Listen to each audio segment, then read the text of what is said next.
Olá você, olá amigo, olá família no rede, olá você que estará nos ouvindo ou assistindo pelo YouTube, pelo WhatsApp ou Facebook.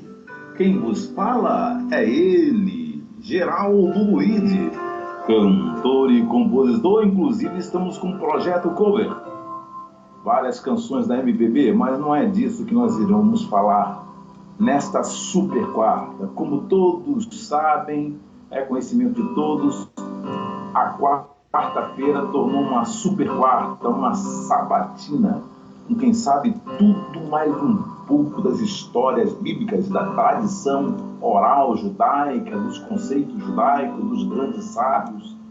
Ele está lá no Paraná. O maçarico está um pouco aquecido aqui, eu não sei como é que está no Paraná, mas eu falo com ele que é professor de português, professor de grego, professor de italiano e professor de hebraico, que é o meu professor. Estou aprendendo coisas maravilhosas no que tange às escrituras hebraicas.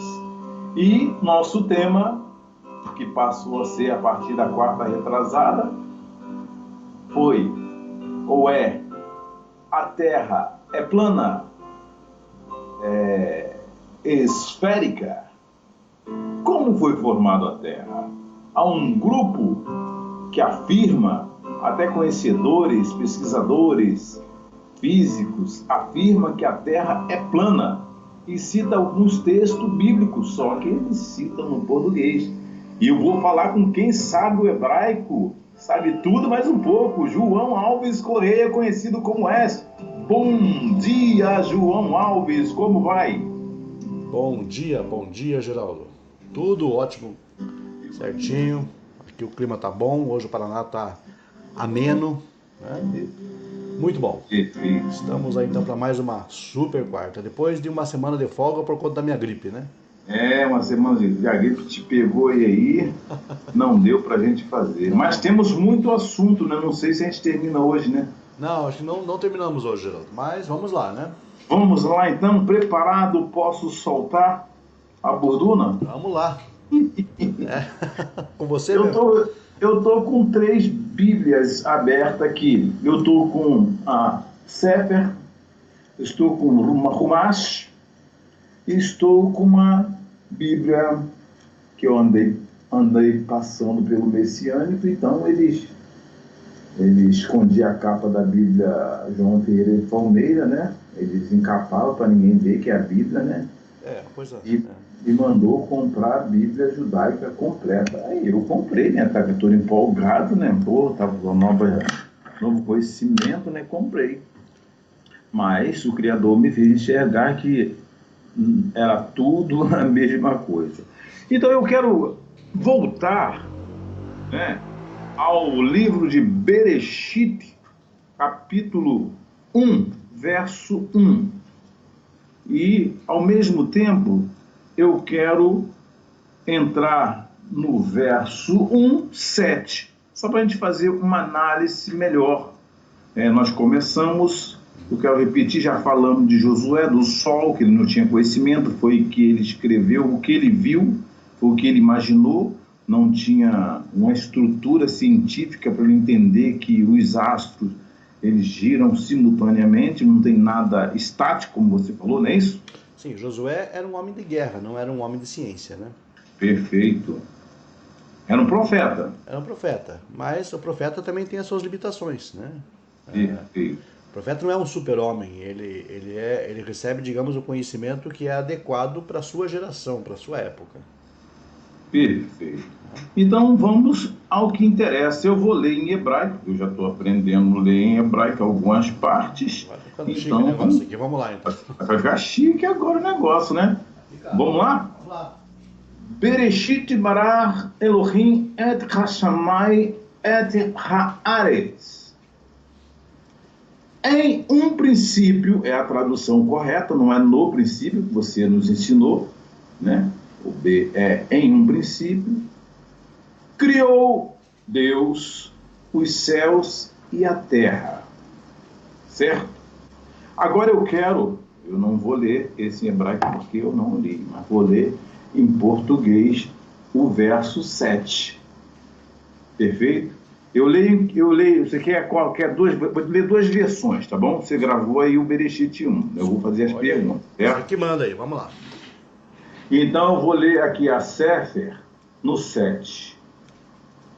E Deus fez o firmamento e separou entre as águas debaixo do firmamento e as águas de cima do firmamento, e assim foi. Beleza? Agora eu vou ler na Messiânica o verso 7. Olha só o que está escrito. Deus fez o domo. É o que os terraplanistas afirmam. Ele não falou de firmamento, falou que fez o domo na Bíblia messiânica. Deus fez o domo, separou a água acima do domo da água debaixo do domo. Isso foi o que aconteceu. Qual a minha pergunta? Vou voltar lá para Bereshit. Por que a água não aparece na criação? Bom, aí o que nós podemos falar é o seguinte: a nossa orientação e a nossa maneira de ver a Escritura é a maneira judaica de ver. Muito bem. Esse é um ponto muito importante. Por que eu digo que é um ponto importante, Geraldo? Porque houve comentários nesses vídeos sobre a Terra plana de pessoas que são terraplanistas e que vieram questionar essa ideia, por exemplo, da Terra que se move. Perfeito. Pelo termo Haaretz, aonde eu disse em nosso vídeo que o termo Haaretz é uma alusão, é um remez, não é uma etimologia, é um remez, uma alusão a uma terra que se move, devido à raiz da palavra ter vínculos com o verbo correr. Isso. Ou movimentar-se. Aí algumas pessoas reclamaram, não, mas isso aí não é o que a palavra significa pela etimologia. Não, eu falei etimologia, eu falei um remez. As pessoas não têm muito contato com a tradição judaica e com a forma de ver judaica da Bíblia, da Escritura, e tentam questionar, porque eles estão aprisionados pelo pensamento de uma teologia extra-Torá. Então, quero esclarecer só isso, antes de mais nada. Porque quando eu falo que Haaretz tem a ver com o movimento da Terra, eu estou falando da decomposição da palavra Eretz ou Haaretz, que dá justamente algo que se move, que corre, que percorre um espaço. Isso não agrada muito as pessoas que são terraplanistas, eu sei, mas não é culpa minha, isso é culpa da interpretação judaica. Exatamente. E da tradução judaica, da forma de ver do judaísmo. Sinto muito se isso não agrada os terraplanistas, né? E os cristãos terraplanistas em especial. Mas é o que é. Agora, por que eu falei isso? Porque eu vou usar a mesma abordagem aqui agora, quando você perguntou da água. Isso. Urashi, que é o rabino Shlomo Yitzhaki, que nasceu na França, na era medieval, ele foi o maior comentador, o maior comentarista da escritura no mundo judaico. E ele fala sobre essa ideia da água presente na palavra Shamayim, céu. Shamayim, Hari. Como é que ele interpreta isso? Shamayim. Ele interpreta isso como Shamayim. Shamayim significa lá tem água, ou seja, nos céus. Então ele fala que a água já aparece aqui no primeiro verso, no primeiro passuk do... Ela pode ter sido criada, mas não nesse período da Terra, né? Ela não aparece explicitamente, mas implicitamente aqui. Shammai não é céus, então. Não, é céus, sim, mas sim. A palavra água está ali. Se você decompõe... Ela está oculto. Se você decompõe a palavra, você tem algo assim. Essa é a forma como os eruditos judeus, eles interpretam por inferência, por dedução. Eu estava explicando, inclusive, para a pessoa que a forma de ver dela não é uma forma judaica, é uma forma cristã de ver a Escritura. E a Escritura não foi dada para os cristãos, convenhamos, foi dada para os judeus. A Torá foi dada para os judeus. E aí eles que competem, então, obviamente, opinar e dar aí o veredito. Né? Então, é simplesmente isso. Só estou passando aquilo que eu recebi da tradição, mais nada, não é opinião pessoal aqui. Né? Perfeito? Então é isso. A água aparece aqui na palavra Shamayim, não aparece no restante do texto, mas aqui aparece implicitamente. Então, agora fazendo um paralelo com o verso 7, eu vou ler aqui o Rumash, né? Okay. Deus, tá aqui, aí botou entre parênteses, assim fez o firmamento fixo em sua posição. Ele separou as águas debaixo do firmamento, das águas de cima do firmamento. Mais ou menos aqui. Mantendo as águas, só tem um parênteses aqui, eu não sei se... Mantendo as águas superiores suspensas no ar. Você tinha falado das nuvens, né? No ar. Exatamente. E dessa maneira permaneceu. Isso. Olha só, ele fez aparecer um firmamento. Que firmamento é esse? Porque na Bíblia messiânica já chama ele de domo. É o que os terraplanistas chamam de domo. Muito bem. A referência que você fez é importante. Terraplanistas, a maior parte do tempo, 99% deles são cristãos. Uhum. Essa é uma informação importante. Terraplanista é cristão, terraplanista não é judeu. Ele só usa os textos. Os textos que eu vou citar aqui é o que eles citam, para dar a confiança que a Terra é plana. Eu só vou explicar desde agora, quero deixar bem claro isso, terraplanista é cristão, não é judeu. Perfeito. E está olhando a Escritura pelos olhos do cristianismo, e não do judaísmo. Até porque, você veja aqui, a Bíblia que você falou é messiânica. Messiânica é cristão.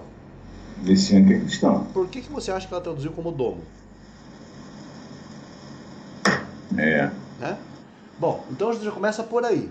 Agora, o segundo ponto importante, a tradução do Rumash como firmamento é aceitável. Por quê? Porque não é um domo. Rakia, o termo que está aqui no hebraico, não descreve um domo. A tradução messiânica está totalmente equivocada, totalmente errada. Essa Bíblia não vale 10 centavos. Que isso? Nem para estudo. Não. Só para contrapor, né? Exato. Eu tenho muitas reservas, porque eu já estudei ela em passagens importantes, quando eu estava confeccionando meu livro, inclusive, A Outra Face, e ela não serviu para absolutamente nada. A não ser realmente para contra-argumentar e, obviamente, para refutar o que o David Stern estava dizendo na sua versão. Né? Mas ele não sabia que não quer dizer domo? As pessoas sabem, Geraldo, mas as pessoas elas estão amarradas a um sistema religioso. Esse que é o problema. Entendeu? Bom, por que não é domo? Eu vou provar para você que não é domo. O que é um domo? Um domo é uma meia esfera. Uma meia lua, uma meia esfera. Na linguagem popular, vamos colocar assim. Correto? Beleza. Confere, é essa a ideia de um domo? Um domo não é uma cúpula? É uma cúpula. A gente tem vários documentários, assim, os terraplanistas mostram a terra plana, redonda, um círculo, né, um ovo, tipo uma pizza e o domo em cima. Tá, então é importante que as pessoas entendam o que elas estão falando. Como se nós estivéssemos num aquário. Mas um aquário seria o contrário, né? Porque um aquário seria o contrário. Representa mais, eu até brinco muitas vezes com alguns amigos que parecem mais aquelas bandejas de restaurantes chiques, né? O cara vem com a tampa. Isso, aquela tampa, aquela cúpula em cima. Para o vapor não sair, né? A gente se sente, digamos, dentro de uma bandeja de restaurante, né? Então, esse domo, essa cúpula que tem em cima, é esse formato que eles dizem que o Rakia tem. Perfeito. É uma meia esfera. Uma meia esfera. Bom, agora como é que é a palavra domo? Como é que é a palavra cúpula? Prestem bem atenção. Como é que é a palavra domo ou cúpula no hebraico? É o nome daquele, eu vou dizer chapeuzinho, porque as pessoas muitas vezes não têm noção do que é. Aquele chapeuzinho que os judeus usam na cabeça, o solidel. O kippah? Akipá. Akippah. Kippá é feminino. Então, a gente fala okipá no português, mas e a kippá não tem o formato mesmo de uma cúpula? Sim. Em hebraico, a palavra cúpula ou domo é kippá. E Tá aprovado? Kippá. Por quê? Agora eu vou fazer uma referência moderna, no mundo moderno. então, se você vai ler no hebraico, não vai aparecer essa palavra. Não tem kippá aqui. Não tem kippah. Então, o que no verso 7 diz? Vayaz Elohim et harakia, vayavdel ben hamayim asher mitachat larakia, uven hamayim asher me'al larakia. Então, deixa eu colocar o domo aqui. Não vai aparecer aí não, mas deixa eu colocar o domo aqui na cabeça. Eu tenho um domo. Eu tenho um kippah aqui. Já botei o domo na cabeça aqui. Então, entendeu? isso é um domo. Embora não é para mim, é para judeu. Ok. Inclusive, a Igreja Católica usa também, né? Como solidel, isso. Então, isso que você tem na mão agora, que você colocou na cabeça, é um domo, é uma cúpula. E a palavra kippah, ela significa exatamente isso. Um domo, uma cúpula. Agora, nós temos 3 referências no verso 7 à palavra raquia, e nenhuma referência à palavra kippah. Verso 7 do 40 e do 40, perdão, do verso, Capítulo do verso 1, 7 de Bereshit. Sim, capítulo 1, verso 7. Nós temos uma referência à raquia, 2 que eu estou mostrando aqui na tela, e 3 referências. E nenhuma referência a kippah. Segue-se então que kippah representa a cúpula ou o domo, né, uma meia esfera. Agora, no mundo moderno, hoje, em Israel, para se livrar dos mísseis lançados de Gaza contra o território israelense, o governo de Israel e o Tzahal, o exército, as forças armadas de Israel, lançaram o programa Kippat Barzel. O que é o Kippat Barzel? Cúpula de ferro, domo de ferro. Para evitar, digamos, é um controle de radares que forma uma onda de rádio, por onda de rádio, forma uma cúpula sobre o território para proteger. Só que isso, obviamente, é por ondas eletromagnéticas, não é uma cúpula visível, né? Óbvio. Mas é para detectar, então, os mísseis que avançam contra o território israelense. Eles chamaram o programa Kippat Barzel justamente porque é o domo de ferro. Ou seja, no próprio conceito ou contexto do Israel moderno, a ideia de kippah representa um domo, uma cúpula protegendo aquele território. Perfeito. Mas não é raquia. Por que não chamaram de raquia? Porque não é domo raquia. Raquia significa simplesmente firmamento. Firmamento. Algo acima da Terra. E esse algo acima da Terra nada mais é do que a atmosfera. A atmosfera. Porque é na atmosfera que as nuvens estão suspensas. Basta a gente olhar para cima e vai ver elas suspensas no ar. As águas acima que estavam acima do firmamento. Você até citou sobre o programa, né, de puxar, que Israel criou, né, do mecanismo de puxar a água do ar. Sim. Inclusive é retirado, porque o ar tem umidade, nós sabemos disso. E em Israel existe um programa de transformação do ar em água, né, para suprir as necessidades de água do estado. Então o firmamento seria, de fato, atmosfera. Aqui. Não tem nada cercando, não tem nenhum domo. Nada a ver com domo, nada a ver com cúpula. Já provei, inclusive, que a palavra é kippah, né?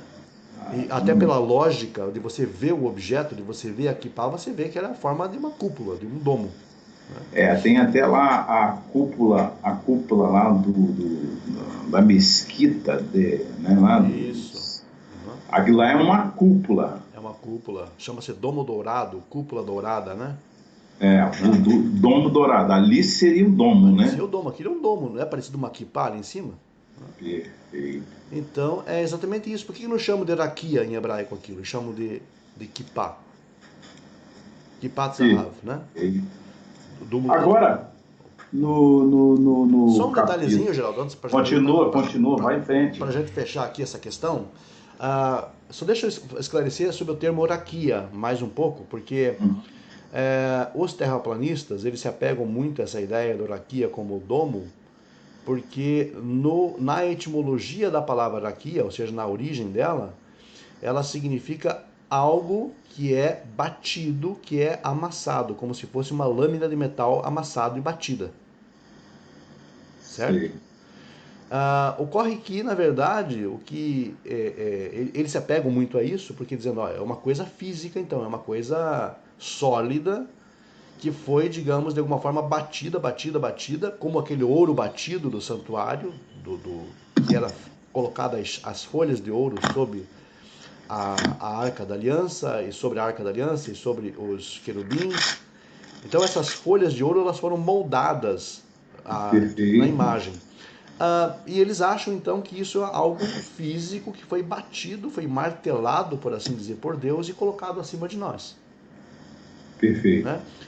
Mas que seria, no caso, não algo metálico, e sim algo de gelo ou coisa parecida.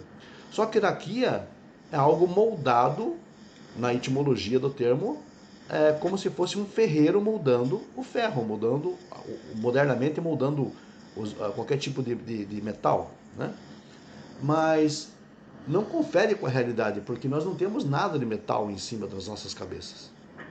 Entendido. Né? Então, eu não posso também usar a etimologia do termo aqui, porque senão, se eu usar a etimologia de cada palavra que está aqui no texto, eu vou chegar a conclusões absurdas. Perfeito. Por exemplo, uma conclusão absurda que eu chegaria se eu usasse a etimologia. Se eu pegar, por exemplo, no verso 3, deixa eu ver aqui, desculpe, verso 2, quando fala que o Ruach Elohim merahefet al pnei hamayim, eu entenderia que o vento de Deus pairava como uma águia sobre o rosto das águas. Faz sentido? Não. Não faz sentido. Eu estou seguindo agora aqui. Aí cai em contradição, né? Porque quando a gente vai ler lá no Devarim, Deuteronômio capítulo 4, quando o Eterno faz uma repreensão, guardai vossas almas que eu não apareci em forma de águia, de animal, Sim. Entendeu? Então, eu não posso seguir a etimologia de uma palavra e interpretá-la de acordo com a minha vontade. Eu tenho que seguir, digamos, a lógica do texto e o que ele está querendo falar de fato. Né? Eu não posso pegar uma palavra pela sua etimologia e tentar entendê-la dentro do contexto bíblico, porque as palavras elas têm usos diferentes, são polissêmicas. Então, há que se entender isso. E vamos convir que uma chapa de metal em cima das nossas cabeças não seguraria a água, por exemplo, em suspensão. Perfeito. Agora, quando a gente lê lá no capítulo 1, Et Hashamai, você fez aí o comentário de Rashi, não é isso? Sim. Rashi, que ali, fazendo a separação, as águas já haviam. Já haviam no certo? primeiro verso. Já havia no primeiro verso. Ela não fala da criação dela. Ela pode ter sido criada num tempo mais longínquo, né? Uhum. Porém, eu quero ler aqui o verso 9, né? O verso 9, eu vou ler na Bíblia Sefer, posso ler também no Rumash e Pô, eu nem sei se eu leio a Messiânica, que você falou que não serve 10 centavos. Não, não vale nem para troco. Entendeu? Mas só para ler, para ver como é que as coisas para enganar mesmo, né? Sim, claro. Você pode ler se quiser também, sem problema. Tá, vou ler. Mas vou ler aqui a Sefer, né? Vamos lá. E disse Deus, ou Deus disse, junte-se as águas debaixo dos céus em um lugar e veja o leito seu. A pergunta é, se a água já existia lá no início, a terra ela estava imergida, ela não foi criada. Ela já foi criada, sim, em algum momento, mas não nesse momento, porque separou-se a terra e no Rumash, que é o verso 7, né? Vamos lá onde está o verso 7. Cadê? Deus assim fez o firmamento. É o 7? Não, é o 8. É o 8. Cadê o 8? Cadê o 8 do Rumash? Ah, tá. Deus chamou o firmamento do céu, e era tarde, e era manhã. Não falou da porção seca aqui no Rumash, né? Agora vamos para o messiânico. O messiânico disse que é o 8, né? Sim. 8. E Deus chamou ao domo o céu, e assim houve tarde, manhã e o dia seguinte. A verdinha fala que é o 9, na realidade é o 9. É o 9. E disse Deus na Messiânia, que a água debaixo do céu esteja reunida em um lugar e que a terra seca apareça. Sim. Então, a terra ela já tinha sido criada um tempo atrás. Ela apareceu, a porção da água se separou, subiu uma parte que virou nuvens, e a outra ficou, que virou mares, rios, e apareceu uma porção seca, ou seja, a terra ela já é antiga nesse sentido, então. Não, sim, o que nós entendemos no relato da criação aparece muito clara, inclusive, eu vou mencionar aqui o verso 2, onde fala que Ruach Elohim merachefet al pnei hamayim, que vamos traduzir como o Espírito de Deus, né? Pairava sobre a face das águas. Então, águas são mencionadas no verso 2 e não porção seca. Isso significa que o planeta em si, ele estava coberto por água. Mas coberto não significa que ele era só água. Coberto por águas, porque fala da superfície das águas. E por baixo, no leito, o leito estava oculto. O leito dos oceanos estava oculto, porque estava todo o planeta rodeado por águas. E aí o que acontece? Nesse verso, os continentes, eles emergem. Os continentes emergem, que é a porção seca. Há aí uma separação, então, entre as águas e a porção seca. É como se a gente olhasse para um rio, um lugar distante, e de repente o fluente dele secasse, aparecesse a porção seca. Isso, que é muito comum. Muito comum, né? Por exemplo, aí no próprio Rio de Janeiro, quando a maré baixa, você enxerga alguns bancos de areia, algumas ilhotas que aparecem, né? No meio do mar, entendeu? No meio do mar. Entendido. As águas recuam na maré baixa e aparece. As águas elas se enchem de novo, desaparecem essas porções secas, né? Eu vou te fazer uma pergunta polêmica aqui, embora eu já ouvi aqui, mas a gente tem que falar a verdade, né? Tem que falar a verdade.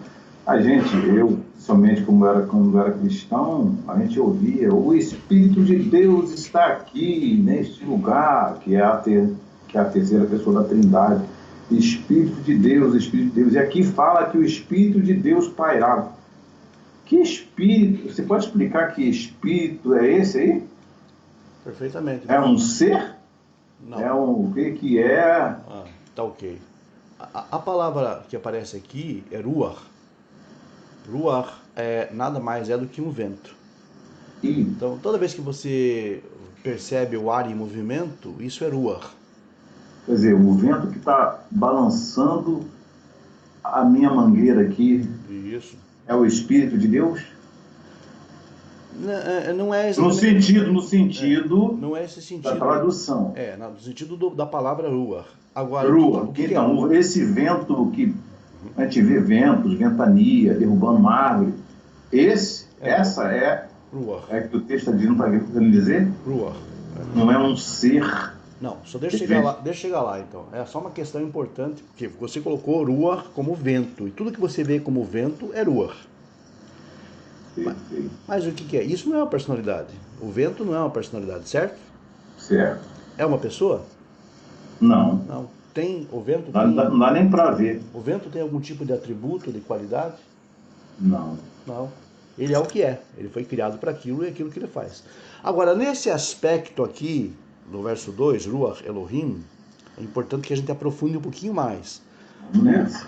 A ideia de Ruach é tudo aquilo que impulsiona, tudo aquilo que impele, que movimenta. Como o vento bate, por exemplo, na vela de um barco e faz o barco se movimentar, não é? Uhum. Então, Ruach é aquilo que impele, o que move alguma coisa. Quando eu falo Ruach Elohim, eu estou falando as forças em movimento. As forças naturais, as forças da natureza em movimento para moldar a criação. Então, quando diz o Espírito de Deus pairava na tradução sua aí como a águia, né? Isso, uma águia. São as forças em movimento. As forças naturais em movimento, Naturais. né, na superfície terrestre, na superfície do planeta. Merahefet representa a ideia do cuidado, como se tivesse uma águia pairando sobre um ninho, tomando conta dos seus ovos. Isso representa o cuidado de Deus em relação à sua obra, à sua criação. E esse Ruach Elohim, então, representa as forças divinas, naturais, os princípios, as leis naturais, tudo que molda a criação, sendo movimentado na superfície para criar o poder criativo em ação. Mas não tem nada a ver com uma personalidade divina, um ser divino, uma pombinha, um bichinho qualquer que está ali, que aparece na superfície. Isso é uma fantasia criada pela religião. Meu Deus do céu, é muita coisa. Vamos passar o final da vida estudando. Porque o negócio é mais embaixo. Então, quem quiser aprender vai ter que buscar na origem do hebraico mesmo, né? Entende? Se for pela... Até porque a tradução da messiânica ela vai chamar de. Eu não li a tradução, mas deixa o messiânico lá que vou dando vale 10 centavos, então, com todo respeito, quem escreveu, mas a tradução já chamou de domo, que não tem domo, o cara sabe lá o hebraico que botou domo. Complicou. Nós devemos respeitar a pessoa, mas não necessariamente o que a pessoa fala ou faz. Até porque tem o original para as escritas hebraicas para comprovar o que de fato está querendo dizer. Natural. Sim. Como pessoa, ok. Mas o que a pessoa produz não quer dizer que a gente tenha que concordar o tempo todo, estando em direto contraste com aquilo que a realidade mostra. Olha, domo, cúpula, é kippah. E ele, sendo judeu, deveria saber disso. Não é uma araquia. Mas teve que agradar o politicamente correto, né? Exatamente. Aí que está o problema. Então, se vender para mentir, não dá. A gente tem que agradar o sistema. Agora eu quero entrar num capítulo que eles também citam, eles citam um capítulo isolado, eu peguei os capítulos isolados. Vamos para Isaías. Nós já falamos de Josué, do Sol, que o Sol ele não é estático, né? Todo planeta não em si não é estático. Vamos para Isaías 40, versículo 22. Ok, já estou nele aqui. Já está nele aí? Então vou ler aqui na verdinha, porque o Rumash ele não veio o Rumash com o Tanakh completo, só vem o chamado Pentateuco, a Torá em si, né? Vamos lá. Ok. Quando você eu vou ter que ler também o messiânico, só para a gente contrapor aqui. Pode ler. Judeu. Tá bom? Pode ler. Vamos lá para Sefer. Ele que está nos céus, que envolve a terra, cujos habitantes são como gafanhoto.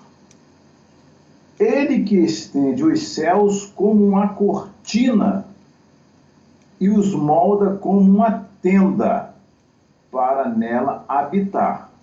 deixa eu ver aqui, o que é a versão do... Aqui move como uma tenda. Essa tenda já dá o formato de um domo na visão dos terraplanistas, certo? Essa tenda? Essa tenda já dá. Ele molda os céus, né? Aqui. Vamos lá. Ele que está nos céus, que envolve a terra, cujos habitantes são como gafanhoto, ele que estende os céus como uma cortina. A cortina, na verdade, é a cortina. A cortina, e os molda como uma tenda. Isso para nela habitar, como se Deus estivesse habitando em algum lugar, tivesse uma tenda esticada, né? Eu lembro lá no quartel, mas esticava a tenda, né? Um paraquedas, formava aquele domo. Agora vamos ler a verdinha, que é o 22. Ele que, olha só, esse é o messiânico. Ele que se assenta acima do círculo da terra, para quem seus habitantes parece gafanhoto. Estende os céus como uma cortina, esparra como uma tenda para morar. Quem morar? Que tenda? Bom, esse texto é muito, muito interessante. Primeiro, o que temos aqui? Já está me ouvindo? Tô ouvindo. Primeiro, o que nós temos aqui? Nós temos um texto literal ou temos um texto alegórico? Você consegue imaginar aquele que, aquele que, de acordo com Salomão, cujo céu e os céus dos céus não podem conter, você imagina ele habitando numa tenda? Não tem como. Salomão questiona muito bem isso. Ou colocando o seu trono em algum lugar, algum local físico, você imagina isso? E isso a gente está falando do oculto? Não, a gente está falando aqui do verso 22, vamos ficar bem aqui. Beleza. Uhum. Você consegue imaginar isso? Não consigo. Salomão, ele fala sobre isso. Exatamente. Como? Ele fala, inclusive, ele fala o céu dos céus. Ou seja, ele não fala nem o céu, ele fala dos céus. O céu dos céus. Ou como se existe outros céus, né? Sim, como se fosse o topo desse céu que nós conseguimos enxergar, acima dele, né? Perfeito. Então, o que acontece? Se o céu e os céus dos céus não podem conter, como é que Deus pode habitar em algum lugar e estender como se fosse uma tenda? É lógico que nós temos uma alegoria aqui. É óbvio. É óbvio. Então, a linguagem profética, ela é alegórica por natureza. Então, aquele que se assenta sobre o círculo da terra, vamos tentar traduzir aqui literalmente. O que se assenta sobre o círculo da terra. Hayoshev al-Hug Haaretz. Deus não se assenta sobre lugar nenhum, para começar. Mas o profeta mentiu? Você está falando que o profeta mentiu? Não, não estou falando que o profeta mentiu. O profeta está usando uma alegoria, uma parábola, para mostrar a grandeza de Deus acima dos homens. Como que ele vê os homens? Como gafanhotos, como seres pequenos, como insignificantes, na verdade, diante da sua grandeza. Da sua inclusive, eu queria te fazer uma pergunta em cima desse insignificante. Eu achei estranho, né? Eu não sou judeu, mas eu curto da forma simbólica o Shabat, faço aqui o meu kiddush, faço meus salmos, né? Minhas orações, boto umas canções hebraicas para cantar, que me dá um certo prazer. Não vou dizer que me traz um alívio, não. Sinto gosto, sinto prazer. E eu costumo ler nesse dia que é o Shabat, né? Eu estou em possibilidade hoje até de ir na sinagoga, até o carro dá um problema. Aqui o verso 8 de Salmos, Terlim, tem um texto que me chamou muita atenção. Você falou, nós falamos de gafanhoto, né? Quem era? É um ser, um inseto, né? Um homem diante do Criador, né? Que não tem espaço aqui na terra para ele, como Salomão falou. Mas ele diz assim no verso 8: quando contemplo teus céus, a obra dos teus próprios dedos, vejo a lua e as estrelas que criaste. E me pergunto, quem está falando isso? É Davi, né? E me pergunto, o que era o ser humano para que deles te lembre o filho do homem para que te consideres? Ele está aqui desconsiderando o homem aqui nesse texto? Ele está chamando o nome de...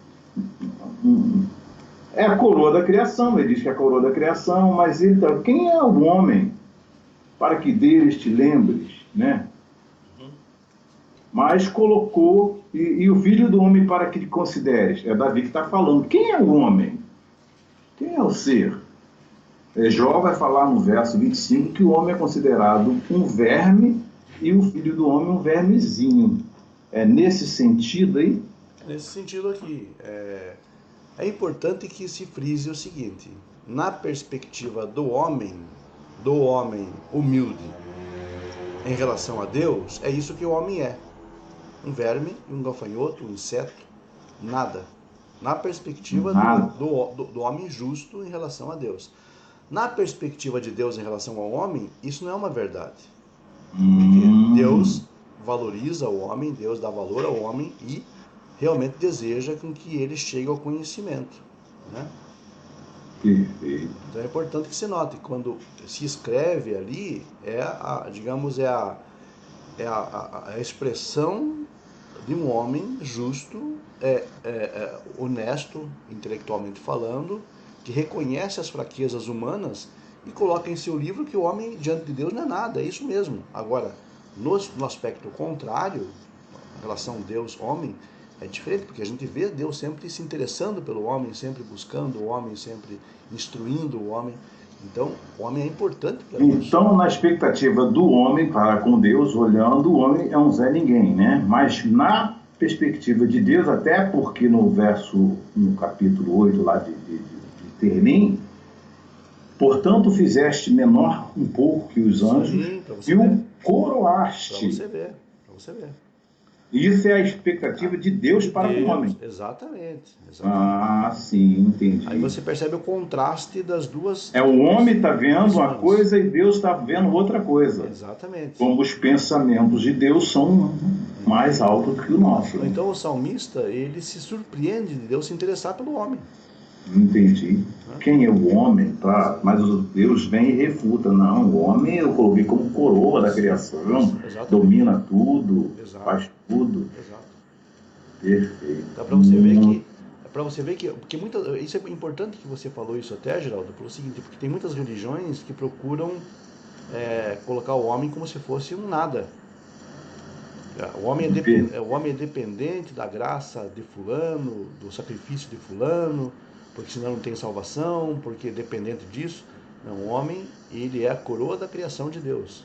E se não me falha a memória, no capítulo, não me lembro agora exatamente, teria que buscar, eles colocaram isso, acho que em Hebreus, esse texto de Salmos. Foi. Como se Jesus foi feito menor um pouco que os anjos e foi curado. Na realidade, está falando do homem. Do ser humano.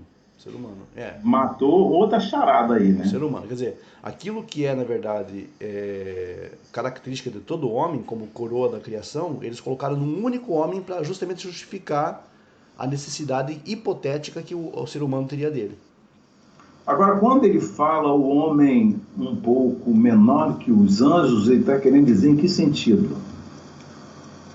No sentido que, na verdade, de poder, de força, de importância e de escala, de hierarquia, porque existe... Não está falando de estatura, né? Não estatura física, porque hoje não tem físico, não tem corpo físico.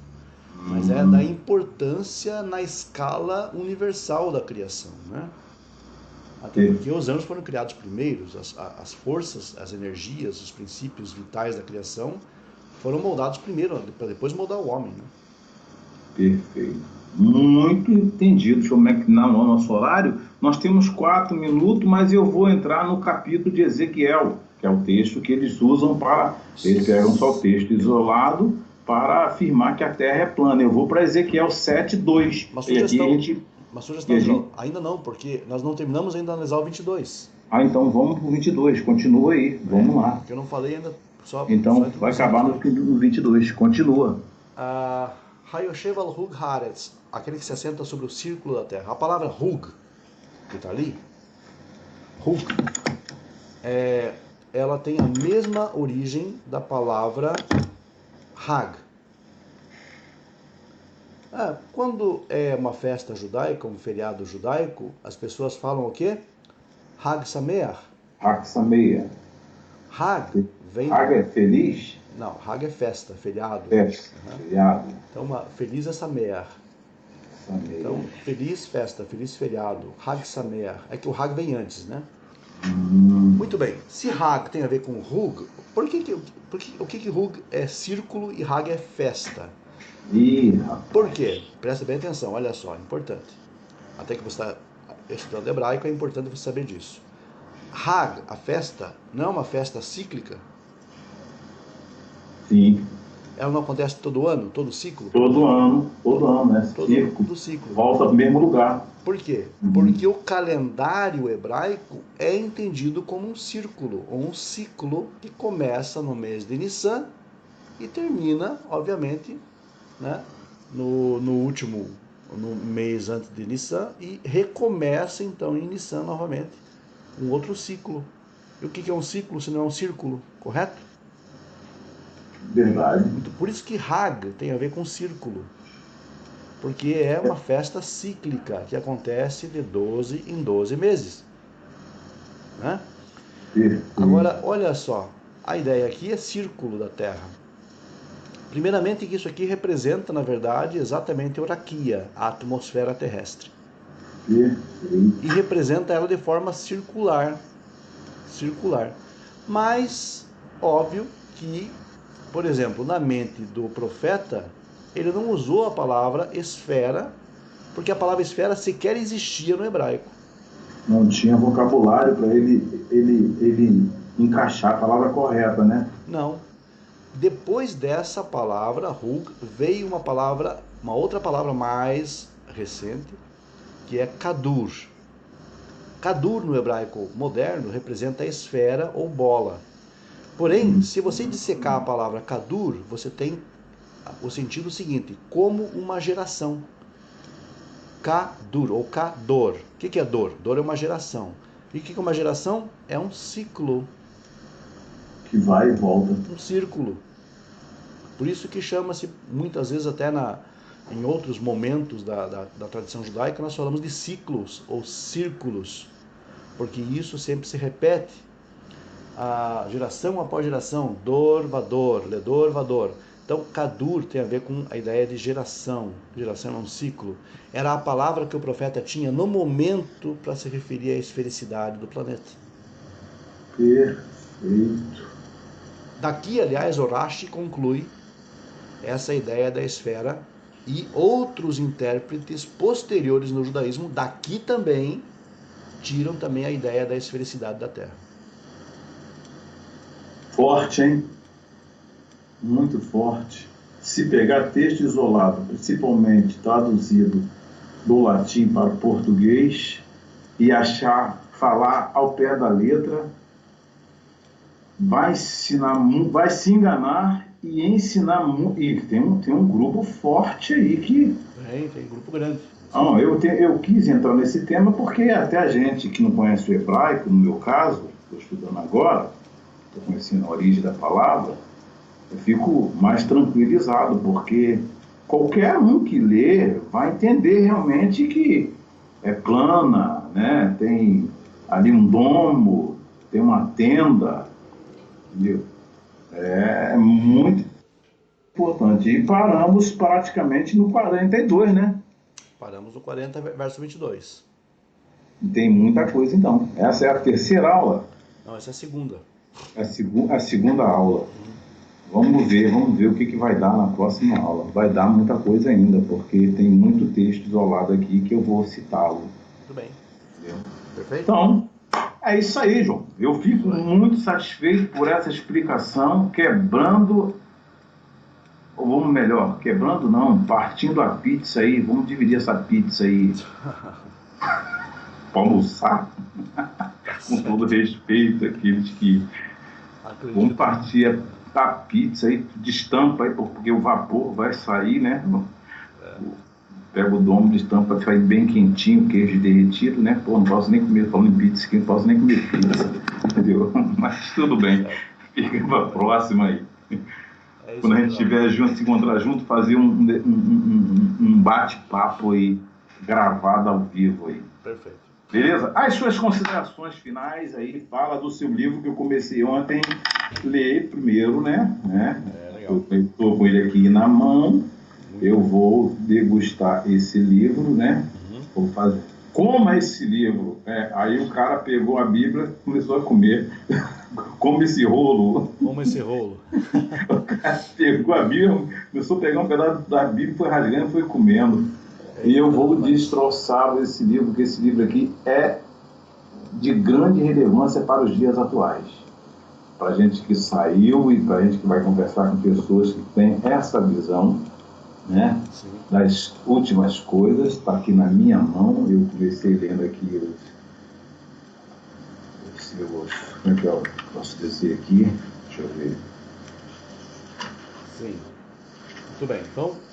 Mas é isso aí. Vamos lá. Fala do seu livro. Ok. Faça as considerações finais. Beleza. E vamos esperar para segunda, aquela aula especial de hebraico, que eu tenho que fazer meu serviço de casa, meu dever de casa, para a gente partir para outro capítulo. Muito bem, o livro então é esse que está na tela de vocês, Achrit Hayamim, Escatologia Judaica, um livro que fala sobre Messias, sobre a guerra de Gog e Magog, fala sobre reencarnação, ressurreição, profetas e profecia, fala sobre temas relacionados à escatologia, as coisas do futuro. Também tem aí um estudo sobre anjos e demônios.